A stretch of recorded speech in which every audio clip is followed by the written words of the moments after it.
Shalom. Puji Tuhan, Bapak Ibu Saudara sekalian, saya bersyukur boleh bersama dengan saudara pagi hari ini dalam kebaktian pagi hari ini, saudara. Saudara, khotbah ini akan didasarkan dari Mazmur 121, tadi sudah dibacakan dan juga bahkan dinyanyikan oleh paduan suara kecil dari Hosana. Terima kasih untuk anggota-anggota yang baru. Tuhan memberkati selama melayani untuk kemuliaan Tuhan. Saudara, kita sampai pada Mazmur 121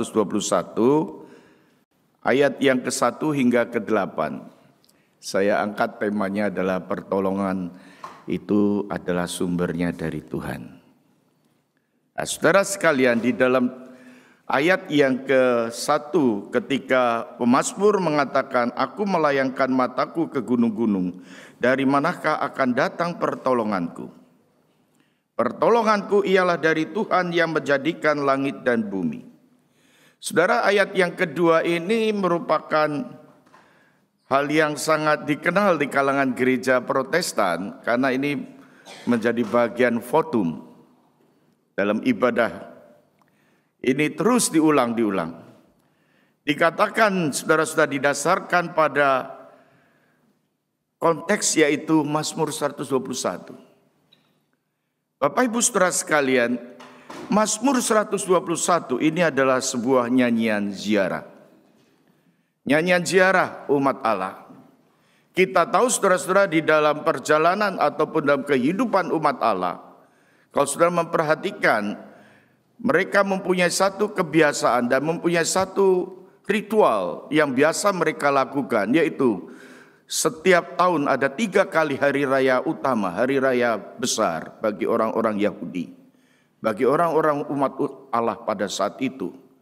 Biasanya mereka, saudara-saudara, kalau saudara memperhatikan ulangan 16 ayat yang ke-16 di rumah nanti, saudara, mereka pergi ke Yerusalem, pergi ke Bait Suci.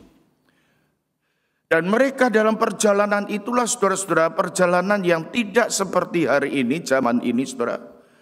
Perjalanan mereka melewati lika-liku, mereka harus menjelajahi lereng-lereng.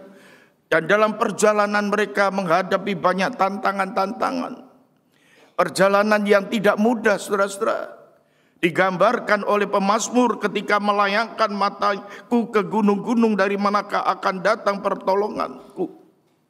Saudara, ini merupakan gambaran bagaimana situasi yang sedang dihadapi oleh pemazmur saat itu, saudara. Hati yang gelisah mungkin, hati yang khawatir, hati yang cemas, hati yang takut ketika menghadapi saudara-saudara. Di tengah-tengah perjalanan itu saya katakan tidak mudah tadi. Ada penjahat, ada perampok, ada orang-orang yang ingin membinasakan mereka. Belum lagi saudara-saudara menghadapi kesulitan perjalanan yang jauh, saudara-saudara. Bapak Ibu Saudara sekalian, pertolongan itu datang daripada Tuhan dikatakan, saudara. Dan ini konteksnya sekali lagi adalah perjalanan ziarah. Perjalanan umat Allah ke Bait Suci. Dan ini merupakan nyanyian yang sangat dikenal pada waktu itu. Dan isinya sangat realistik sekali, saudara-saudara. Pemazmur menyanyikan lagu ini waktu melayangkan matanya ke gunung-gunung. Dari manakah akan datang pertolonganku? Sebuah ungkapan dari pemazmur yang mungkin kalau kita membayangkan ini adalah yaitu ungkapan yang ada dalam hati seseorang, yaitu pemazmur di situ. Pemazmur sedang berdialog di dalam hatinya, di dalam dirinya. Ketika menghadapi pergumulan, dia berkata dalam dirinya, dari manakah akan datang pertolongan itu? Saudara-saudara, ketika pemazmur merecapkannya, apa yang telah dialami, bukan hanya dipikirkan, bukan hanya diendapkan di hati, tetapi dia ucapkan, dikatakan, dari manakah pertolonganku? Saudara-saudara, pemazmur mengekspresikan kekhawatirannya, anxiety-nya, mengekspresikan kegalauan hatinya. Ia bertanya dan dia mendapatkan janji firman Tuhan ini. Ini bukan janji firman Tuhan atau yang kosong, saudara-saudara. Ini bukan ngarang-ngarangnya pemazmur, saudara. Istilah pertolongan yang datang dari Tuhan itu bukan hanya sesuatu peristiwa yang baru pada saat itu. Ini merupakan sebuah tradisi yang dialami dari generasi ke generasi, dari setiap umat Allah. Apalagi ketika mereka mengingat bagaimana umat Allah ketika menghadapi perjalanan yang jauh yang melampaui segala kesulitan hari itu, yaitu perjalanan di Mesir ketika mereka keluar untuk pergi menuju ke Kanaan. Pertolongan itu datang dari Tuhan, dia mendapatkan jawaban. Saudara sekalian, ini pembicaraan dengan diri sendiri.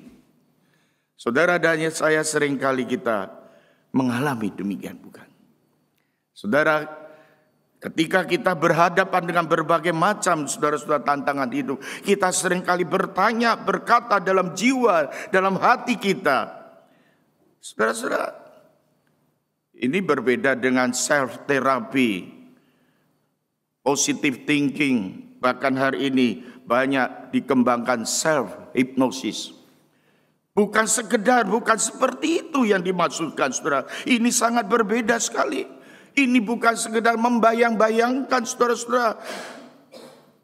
Tidak cocok, saudara-saudara. Tetapi ini adalah sungguh-sungguh real, sungguh-sungguh nyata yang dialami oleh pemazmur. Bahwa pertolongan dari Tuhan itu adalah nyata, saudara. Bapak Ibu saudara sekalian yang dikasihi Tuhan, pemazmur mengingatkan pada dirinya sendiri bahwa janji Tuhan bahwa pertolongan itu bukan menjadi pertolongan yang sia-sia, saudara. Pertolongan kepada umatnya, saudara-saudara. Karena pemazmur menyadari umat Allah manusia ini sangat terbatas, saudara. Tidak demikian dengan Tuhan. Tuhan adalah Allah yang tidak pernah terbatas. Allah yang Maha Kuasa. Maka dia menyadarkan bahwa satu kalimat yang penting sekali. Pertolongan itu datang dari Tuhan yang menjadikan langit dan bumi. Di tengah-tengah pada waktu dia melihat gunung yang besar, saudara. Pemazmur melihat ada sesuatu yang jauh melampaui itu, yaitu langit dan bumi. Dan pemazmur nyatakan itu. Pertolongan itu dari Tuhan yang menjadikan langit dan bumi. Tuhan itu lebih besar, bukan hanya menjadikan gunung-gunung, tetapi langit dan bumi. Semuanya itu Tuhan jadikan. Ayat berikutnya dikatakan, ia takkan membiarkan kakimu goyah. Saudara sekalian, pemazmur mengatakan, Tuhan tidak akan membiarkan kakimu goyah. Sekali lagi ini adalah konteksnya perjalanan ziarah.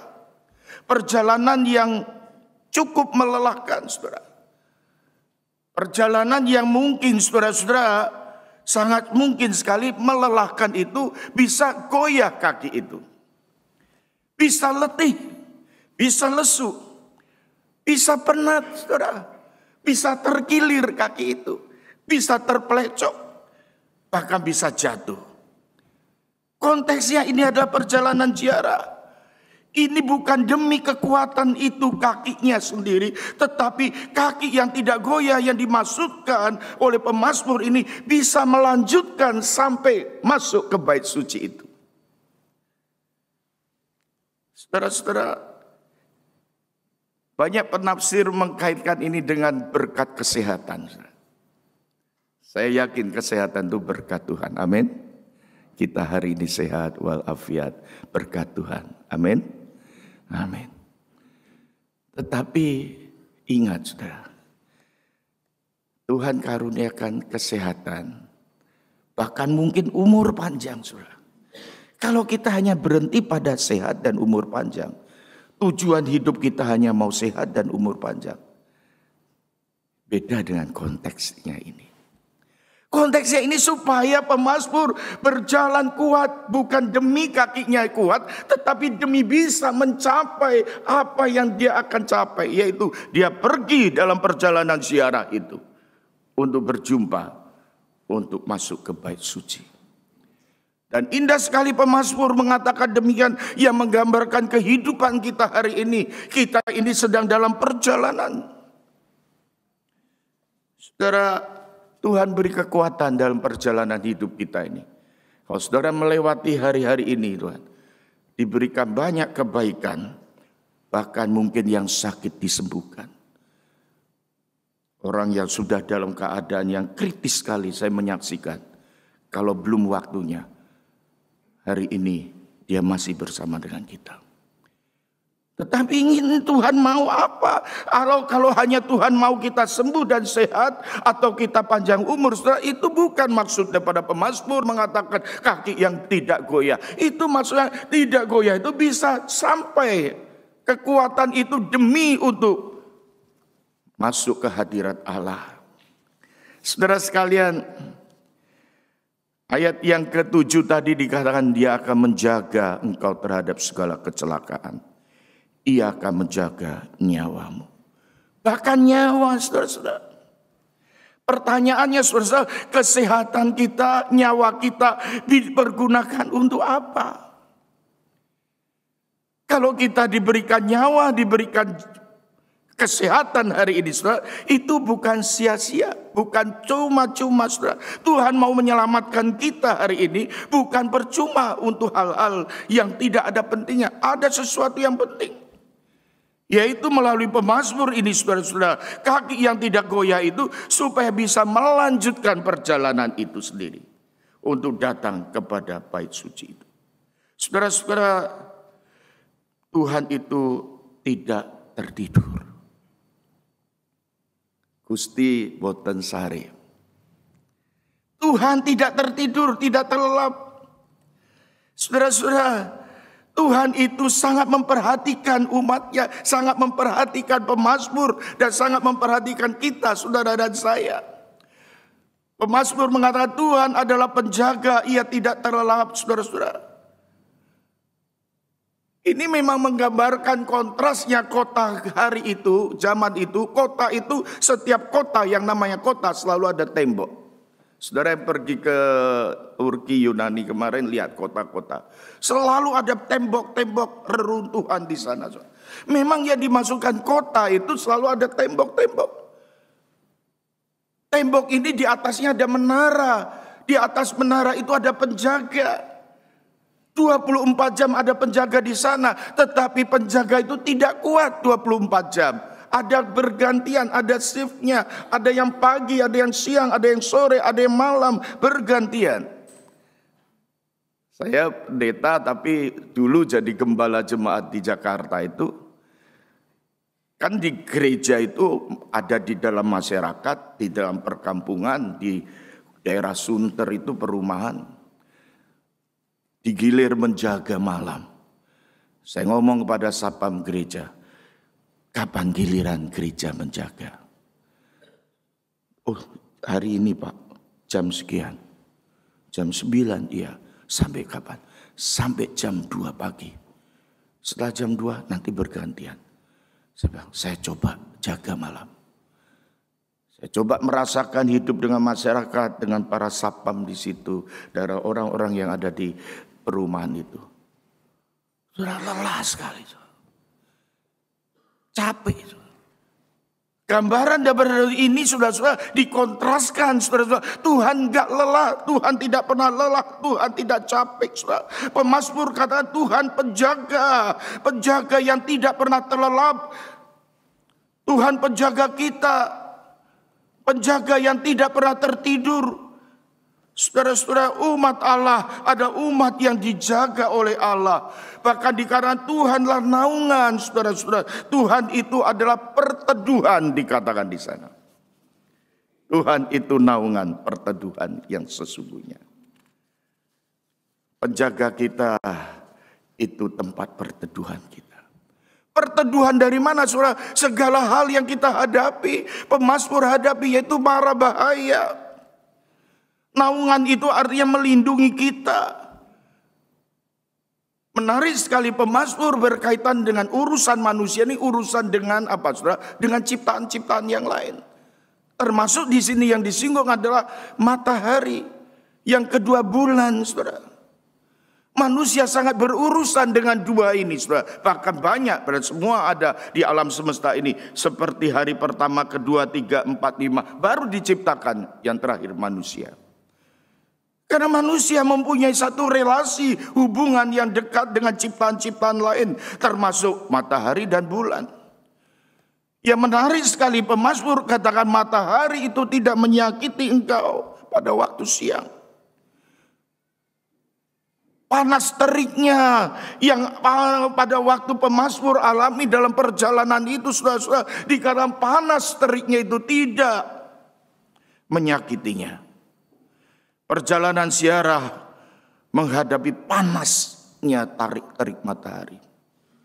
Perjalanan ziarah, Mazmur mengatakan matahari tidak menyakiti kita di dalam perjalanan itu. Bahkan bulan tidak menyakiti kita pada waktu malam. Saudara-saudara, ini kita perlu syukuri dan kita yakini, saudara. Dalam setiap musim, setiap waktu Tuhan menjaga kita. Amin. Setiap musim kehidupan, kita ada di 4 musim hari ini, saudara. Tinggal di benua Australia mengalami 4 musim. Tapi kita percaya Tuhan menjaga kita dalam setiap musim. Matahari tidak menyakiti, bahkan bulan di waktu malam. Tuhan penjaga engkau terhadap segala kecelakaan. Ia akan menjaga nyawamu. Sekali lagi saudara-saudara, keselamatan, kesehatan, panjang umur bukan tujuan akhir. Namun ini ditaruh di dalam satu konteks perziarahan. Di dalam satu konteks perjalanan kita menghampiri Tuhan. Dan salah satu menghampiri Tuhan adalah ibadah kita kepada Tuhan. Tuhan menjaga keselamatan dan nyawa kita. Sehingga jangan sampai dilepas kalimat ini dengan konteksnya, yaitu ibadah ataupun ziarah. Saudara-saudara, kalau kita hari ini sekali lagi saudara-saudara merenungkan kebaikan Tuhan yang demikian, wah itu terlalu besar hutang kita, saudara. Betul enggak, saudara? Terlalu besar. Terus seorang keluarga kecil, pasangan suami istri dan anak, 2004 Desember, itu ada peristiwa yang besar di Phuket, Thailand, tsunami di sana. Keluarga ini pesan penginapan akomodasi ditaruh di sebuah bengau. Tiba-tiba di situ dia mau malam hari itu mau tertidur, dia lihat di kamar mandi keluar kecoak-kecoak. Oh, dia marah sekali, saudara. Dia jengkel, dia pergi ke resepsionis, tukar tempat. Hari itu tempat semua sudah penuh karena Christmas Eve. Gak ada tempat lagi. Tapi dia memaksa terus. Kami gak bisa. Tapi dikatakan oleh penjaga resepsionis, ada satu tempat. Tapi mahal sekali, tempatnya di atas, sebuah hotel di atas, di ruangan yang khusus. Keluarga ini bilang, gak apa-apa, pindah ke sana. Malam tidur di sana, singkat cerita.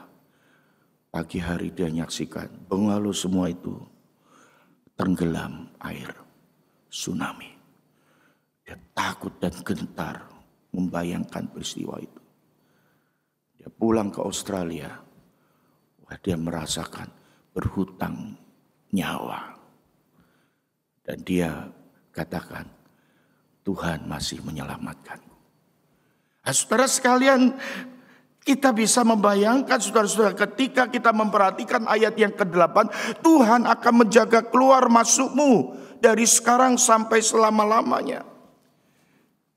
Pemazmur katakan Tuhan menjaga keluar masukmu.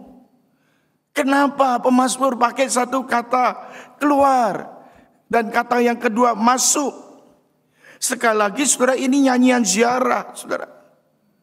Mereka menghadap ke bait suci. Mereka masuk ke bait suci, mereka keluar dari bait suci. Tuhan menjaga keluar, masuk. Keluar, masuk dikatakan. Saudara-saudara, kehidupan umat Allah itu dimulai dari bait suci. Kehidupan umat Allah dimulai dengan hadirat Allah itu. Ketika umat Allah keluar, artinya diutus ke dunia. Diutus ke dunia yang bagaimana? Dunia yang berdosa. Dunia yang gelap menghadapi banyak serigala-serigala. Dan pemazmur katakan masuk. Nanti keluar lagi, masuk lagi. Hidup manusia itu seperti gambarannya. Kalau kita melihat pola kehidupan kita sebagai anak Tuhan, itu ada keluar masuk, keluar masuk. Tidak keluar, tapi jangan sampai kita enggak pulang lagi. Banyak orang Kristen sekarang keluar, enggak pulang-pulang lagi. Terhilang. Pemazmur umat Allah itu keluar, masuk kembali. Sampai kapan? Selama-lamanya. Dan dalam aspek eskatologis ini berbicara tentang keluar masuk. Pada saatnya kita akan masuk kembali kepada Allah. Dan selama-lamanya bersama dengan Allah. Itu artinya selesai kita di dunia ini. Saudaraku yang dikasihi Tuhan, bagaikan perjalanan yang panjang, perjalanan ziarah. Perjalanan kaum musafir. Dan dia mengatakan pertolongan itu datang dari Allah, dari Tuhan yang menjadikan langit dan bumi. Ia tak akan membiarkan kakimu goyah. Ia tidak terlelap, ia menjaga kita, menjaga seluruh umatnya. Tuhan naungan kita. Dan di ayat yang ke-8, kalaupun kita belum masuk kembali kepada Tuhan, saudara. Di dalam hadirat yang kekal itu, saudara-saudara. Saat ini kita sudah diberikan cicipan-cicipan berkat Tuhan. Berkat surgawi. Keluar masuk. Kita ada di dalam cicipan mengalami kasih karunia Tuhan. Sehingga pada waktu kita beribadah, pada waktu kita berjumpa dengan saudara-saudara kita seiman, pada waktu kita menyembah memuji Tuhan, pada waktu kita melayani dalam satu komunitas, Tuhan memberkati kita. Cicipan berkat itu sudah dikaruniakan. Bahkan Yesus Kristus, kehadiran Kristus di tengah dunia ini. Ketika ia mati dan bangkit dan naik ke surga, dia mengutus Roh Kudus. Roh Kudus bersama dengan kita. Dan Yesus berkata, Immanuel, Allah yang menyertai kita. Dia penjaga yang sejati. Dia penjaga yang kekal. Perjalanan hidup kita ada dalam perjalanan yang disertai oleh Tuhan. Saudaraku yang dikasihi Tuhan, kaki kita akan dikuatkan. Kaki kita tidak digoyahkan. Untuk apa? Menggunakan untuk hidup bagi Tuhan. Biarlah renungan singkat ini boleh mendorong kita, meyakinkan kita, meneguhkan iman kita, saudara. Dalam perjalanan ini, mari kita bersyukur atas kebaikannya. Tuhan menolong kita. Firman Tuhan ini bukan kata-kata yang kosong. Firman Tuhan ini adalah kata-kata yang berkuasa, yang merupakan isi hati Tuhan. Dan ia memberkati dengan membanjiri kasih sayangnya. Dia menerima saudara dan saya. Bahkan dia memberikan yang terbaik bagi kita. Sekali lagi saudara-saudaraku yang dikasihi Tuhan, mari kita bersyukur pada Tuhan. Pertolongan kita datang daripada Tuhan. Bapak Ibu Saudara sekalian, di akhir khotbah ini saya ingin sedikit sharing. Berapa waktu terakhir ini kita melihat warta dan mendapatkan kabar bahwa kita akan mengembangkan pelayanan. Dan salah satu kebutuhan adalah tempat ibadah kita. Ini merupakan beban hati saya pribadi, tapi juga ini bukan saya pribadi. Adalah teman-teman, rekan-rekan majelis, rekan-rekan pengurus komite manajemen, leader-leaders, bahkan termasuk kebaktian yang berbahasa Inggris. Kita tahu tahun 2020, kita sejak COVID tidak lagi di Renwick. Di Renwick, tempatnya jauh memadai. Tempat ibadahnya bisa sekitar 300-400 bahkan lebih.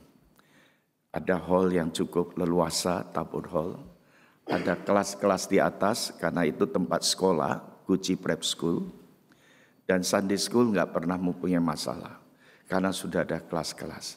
Remaja ada tempatnya, one way ada tempatnya. Sejak tahun 2020 COVID kita hadapi, saudara. Hari itu kita memutuskan pindah di tempat ini. Karena ini adalah juga bagian daripada keluarga kita. Tempat ini tahun 2003 saya berdoa di tengah-tengah ruangan ini. Dulu masih ada pohon di sini. Saya berlutut bersama pendeta gembala yang lama, pendeta dari gereja setempat di Marubra. Dan kami berlutut bersama-sama, tidak boleh ngomong kemana-mana, hanya berdoa. Selama beberapa bulan, pembicaraan kami adalah kami butuh tempat. Tahun 78 IPC dirintis sebagai church planting. Artinya church planting gereja yang ditanam. Tahun 88 menjadi gereja yang independen. Saya belum ada di sini. Dan saya menyaksikan perjalanan lampau. Pasti banyak perjalanan lika-liku seperti perjalanan ziarah umat Allah. Tapi Tuhan berikan tempat ini di tahun 2004. Dan saya ingat sekali melewati perjalanan yang cukup tidak mudah.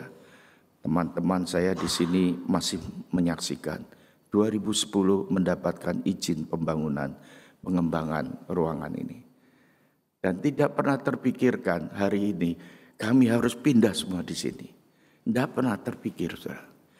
Tahun 2010 kami bangun mengembangkan ruangan ke atas. 2011 diresmikan. Dan pada waktu melewati 10 tahun lewat sekarang sudah tahun 2024. Sangat dirasakan kebutuhan yang ada, saudara. Maka majelis membentuk komite ministry center untuk memikirkan pengembangan kebutuhan tempat ibadah. Saudara-saudara jemaat Tuhan, idenya ini bukan dari saya, bukan dari pengurus. Kalau hari ini kita sudah akan masuk dalam rapat yang sangat istimewa. Saya berdoa ini bukan sekedar ide manusia. Tapi sejak semula Alkitab menyaksikan rumah Tuhan itu idenya Tuhan. Mengapa perlu mengembangkan, saudara? Ada sebagian orang mungkin punya pandangan, apa harus punya gedung gereja? Saudara, tidak harus, tidak mutlak harus, tetapi penting. Saudara-saudara, memiliki gedung gereja sebenarnya adalah bagian daripada proses pertumbuhan gereja itu. Bagian daripada proses pertumbuhan gereja, saudaraku. Kita belajar dari Alkitab, saudara. Paulus itu punya pelayanan sebagai misionaris keliling-keliling, mengumpulkan orang. Setelah menginjili dia mengumpulkan orang. Setelah kumpul, saudara-saudara, ujung-ujungnya mereka beribadah. Beribadah di mana, saudara? Di lokasi, di tempat. Maka ada di dalam catatan Alkitab itu gereja di Korintus, gereja di Kolose, gereja di Filipi, gereja di Efesus. Gereja-gereja itu didirikan pada saat itu. Saudara-saudara, sebuah gereja itu memang ada dasarnya. Saudara-saudara, saya mengatakan demikian, saudara, karena memang gereja itu harus punya visi, mempunyai misi. Salah satunya church planting itu merupakan bagian yang ditanamkan, maka terjadilah gereja. Saudara, ini yang perlu kita pahami, saudara. Church planting, IPC itu church plantingnya sudah mulai dari tahun 77-78. Mungkin sebagian besar masih ada di sini, sebagian sudah pulang ke rumah Bapa. Dan pada waktu kita melewati semua, dan kita saat ini ada dalam perjalanan, saya katakan, bukan kebetulan saya hari ini bisa bertemu dengan satu teks di Mazmur 121 ini.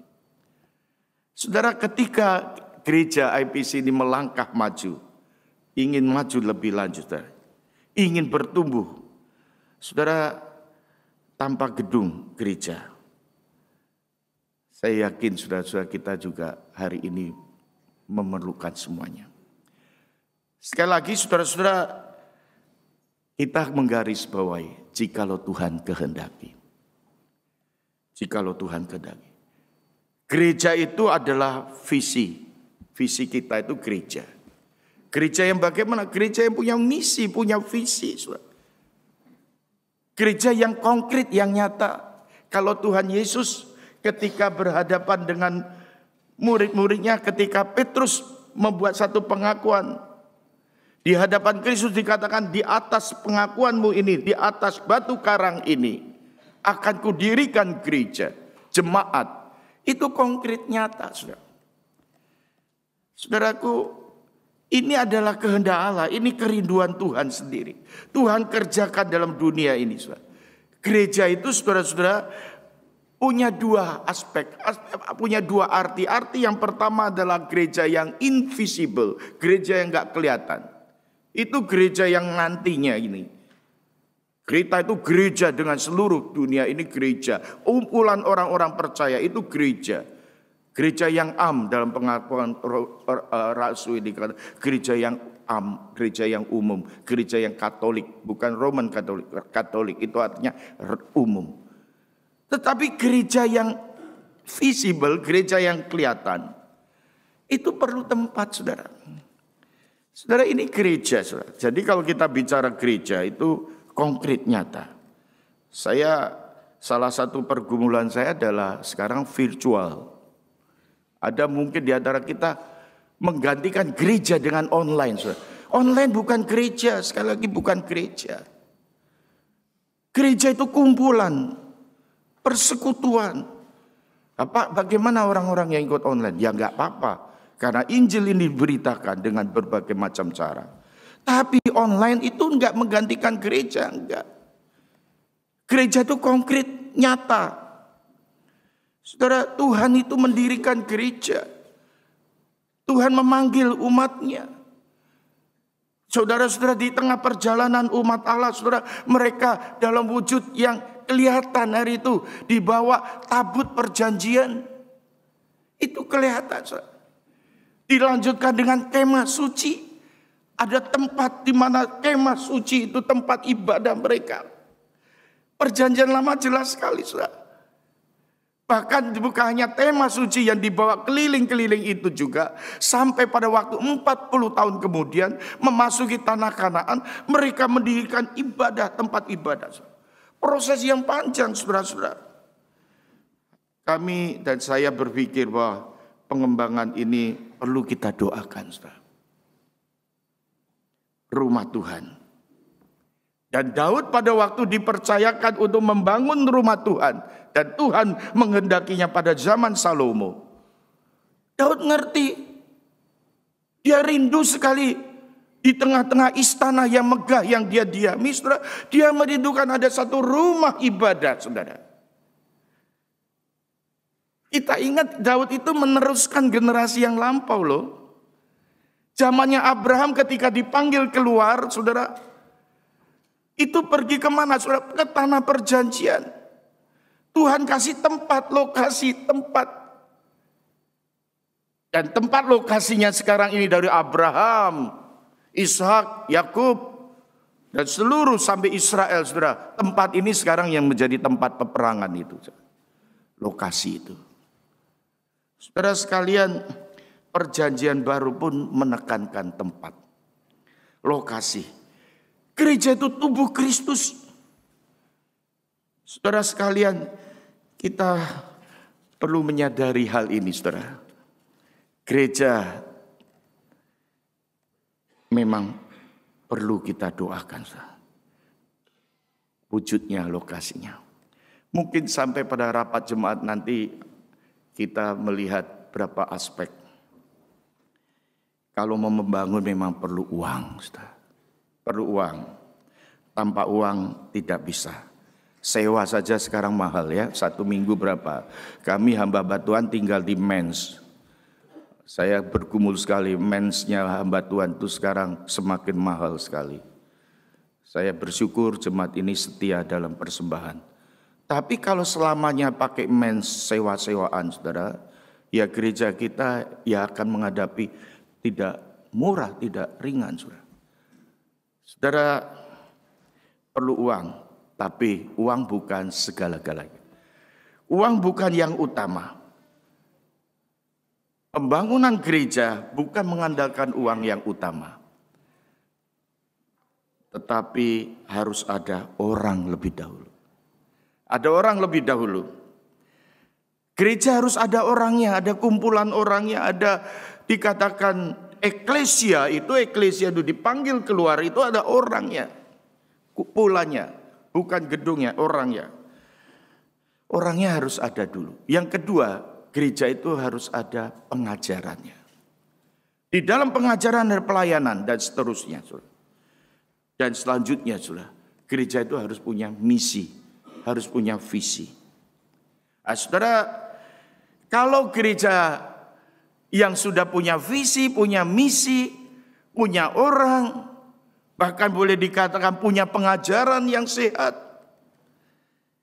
ini pun saya katakan bukan yang utama di dalam pembangunan gereja. Ini bukan tempat starting point kita. Starting point kita, saudara-saudara, yaitu saya mengambil satu ayat yang penting sekali dari Yohanes pasal yang kedua, ayat yang ke-17. Saya akan bacakan demikian, Yohanes 2 ayat 17. Maka teringatlah murid-muridnya bahwa ada tertulis, cinta untuk rumahmu menghanguskan aku. Saudaraku, harus ada hati. Ini yang utama. Harus ada hati. Ketika Tuhan Yesus, ini kisah Yohanes pasal 2, itu adalah perikop berbicara Yesus membongkar balikkan bait suci. Ketika bait suci dipakai tempat penjualan, jual beli barang di sana, hewan dan sebagainya. Yesus marah dikarenakan dia balikkan meja-meja itu. Ketika itu murid-muridnya Yesus melakukan itu, teringat pada Mazmur 69 yang berbunyi, saudara-saudara, demikian, saudara. Cinta rumahku akan menghanguskan aku. Saudara-saudara, sekali lagi, saudara-saudara, yang utama harus ada hati. Murid-murid Tuhan Yesus ingat sekali apa yang dilakukan oleh Yesus. Dia melakukan apa yang terjadi di bait suci. Dikatakan di sana, rumahmu ini menghanguskan aku. Cinta terhadap rumahmu ini menghanguskan aku. Beban kita, saudara-saudara, mari dimulai dari hati kita. Saudara, yang harus ada pada kita yaitu hati. Hati yang bagaimana, saudara? Hati yang mencintai. Hati yang mengasihi. Saudara, visi misi gereja harus konkret, harus nyata, terwujud. Dan perlu hati yang mengasihi dari setiap orang-orangnya. Pertanyaannya bagi kita, cinta rumah Tuhan, visi misi, bagaimana itu bisa terjadi? Cinta kan gak bisa dipaksakan. Saudara, sebagai suami istri, pada waktu kita memulai rumah tangga kita mulai cinta. Cinta gak dipaksa-paksa. Hari ini rumah tangga ataupun perjodohan anak muda tidak boleh di dalam kategori cinta yang dipaksa. Tidak. Cinta itu rela. Cinta itu keluar dari hati kita. Maka saudara-saudara, saya mengambil kisah ini. Saya ingat pada kisah Daud ketika berdoa di 1 Tawarikh 29. 40 tahun kemudian setelah Daud meninggal, itu doa Daud itu ditulis oleh penulis Tawarikh. Apa yang dikatakan di sini? Ada beberapa hal yang nanti pada rapat SIM ini akan saya sharingkan bersama. Tapi saudara, intinya di sana, saudara, Daud mengapa begitu cinta sekali pada Allah melalui bait suci yang rindu dibangunkan. Karena Daud percaya. Daud beriman, saudara. Dan inilah yang melahirkan sebuah passion, sebuah kerinduan. Dan passion itu penting sekali di dalam kita melakukan pembangunan itu. Tapi bagaimana bisa mempunyai passion? Kita percaya. Saudaraku, gereja Tuhan adalah milik Tuhan. Dan saya percaya kita hari ini ada bersama-sama di dalam berkat pemeliharaan Tuhan. Karena kita percaya bahwa Tuhan pemelihara kita. Amin. Percaya melahirkan passion itu. Daud percaya bahwa Tuhan yang Maha Kuasa memiliki banyak hal, saudara. Dan ini sifat daripada iman Daud itu. Percaya itu yang berasal dari Tuhan. Dan Daud akhirnya memberikan sesuatu, sejumlah persembahan di sana. Yang dia katakan ini berasal daripada Allah. Sumber daripada segala-galanya. Berkali-kali 14 sifat Allah atau 12 sifat Allah ditulis dari 14 kata yang penting. Engkaulah Allah yang berkuasa, engkaulah Allah yang maha mampu, Allah yang jaya raya, Allah yang demikian terus sampai 14 kali. Daud mengalami itu, saudara. Dan dia akhirnya memiliki sebuah perspektif yang berbeda. Segala sesuatu yang dia miliki sebenarnya itu berasal daripada Tuhan. Dan inilah yang membawa pada Daud sehingga dia ingat, dia melanjutkan pewarisan ini. Jadi gereja itu isinya adalah warisan Allah melalui generasi ke generasi. Generasi Abraham, generasi Ishak, generasi Yakub, generasi Yusuf, generasi umat Allah, generasi Daud, generasi Salomo, generasi murid-murid Yesus, generasi gereja mula-mula, generasi awal-awal tahun kita berdiri, dan generasi kita. Dan ketika saya menyaksikan 100 orang lebih anak-anak pemuda di bahasa Inggris sore. Dulu baru mulainya 20-an loh, itu di Tabot Hall. Ini beberapa majelis di sini masih ada. Anak-anak kita masih Sunday school. Mainnya di park. Kalau kita ingat Pak Pendi ya, Jonathan, Abigail, Juan, Evan. Sekarang badannya gede-gede. Saya ingat, aduh Tuhan, cepat sekali waktu. Sebagian kita sudah punya cucu. Saya pikir lagi, masa hidup kita ini tidak lama. Generasi ke depan kita perlu doakan dari sekarang. Maka saya men-sharingkan ini. Kita perlu mendukung doa untuk rencana pengembangan gedung ini. Beberapa waktu terakhir ini kami melihat satu tempat di seujung jalan. Sebelah kafe itu ada 2 tempat, 40 dan 42. Pemiliknya adalah dari gereja yang sealiran, dan kita sedang mendoakan. Dan nanti di dalam rapat jemaat, Bapak Ibu kami dorong bisa datang ikut mendoakan. Silakan berdiskusi, silakan sharing, karena beban itu timbul daripada ketemu dengan hal-hal yang kita bisa doakan. Dan ini merupakan warisan yang diteruskan. Dan saya yakin 100, 200, 300 tahun akan sampai kita berjumpa dengan Tuhan mungkin. Hari itu kita nggak lihat hasilnya. Tapi pada waktu kita tahu bahwa Tuhan pemelihara hidup, penjaga Israel. Penjaga yang keluar masuk kita selama-lamanya dijaga. Saya yakin pergumulan gereja IPC pun dalam berkat Tuhan. Amin. Amin. Mohon doa saudara sekalian. Besok saya dengan Ibu Lilan akan ke Indonesia. Setiap kali ada waktu, bukan liburan, saudara. Saya nggak suka liburan, saudara. Saya suka perjalanan, saudara. Dan doakan kami melayani di Medan, di Sumatera Utara, di Kepulauan Riau, di Tanjung Pinang. Di sana ada beberapa gereja jemaat yang meminta dalam kunjungan ini saya bisa sharing. Dan saya akan khotbah di Jakarta dan akan bertemu dengan banyak teman-teman untuk bersharing bersama. Akan melanjutkan ke Bandung dan setelah itu saya ke Surabaya, Malang, dan nanti tanggal 21-22 saya kembali ke Sydney lagi. Mohon doa Bapak Ibu sekalian, kiranya Tuhan menyertai jemaat IPC. Sekali lagi, Tuhan penjaga kita tidak terlelap. Dia akan menjaga keluar masuk kita. Dia naungan kita tempat perteduhan kita, bahkan tempat peristirahatan kita. Tuhan memberkati. Amin. Saya minta liturgis bisa menyanyikan lagu terakhir.